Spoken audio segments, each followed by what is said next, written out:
కేంద్రంలో ప్రభుత్వ పాఠశాలలో ట్యాబ్లు పంపిణీ జరిగింది. వచ్చేడాది 8వ తరగతి నుంచి ఫీచర్ స్కూల్ సబ్జెక్టులు జనవరి చివరికి 62,097 తరగతి గదులన్నీ డిజిటలైజ్ చేస్తామని, ట్యాబులలో పాఠ్యాంశాలు ఉంటాయి. తల్లిదండ్రులు ఆందోళన చెందవద్దని చెప్పారు. 620 కోట్లతో 4,34,185 మందికి బైజూస్ కంటెంట్లు ఉచితంగా ట్యాబులు పంచాం. సందేహాల నివృత్తి కొరకు యాప్ ని అందుబాటులో ఉంచాం.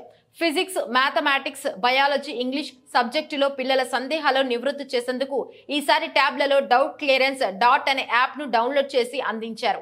పిల్లలకు మరింత మెరుగ్గా ఉపయోగపడుతుందని చెప్పారు. ఈ కార్యక్రమంలో ఎంపీపీ ప్రసాద్ రెడ్డి, సర్పంచ్ షబ్బీర్, కన్వర్ Suryanarayana Reddy, Angadi Babu, MPTC Peddayya, ZP HS chairman Doddappa, co option member Khaja Pirja, ప్రధానోపాధ్యాయులు, టీచర్లు పాల్గొన్నారు.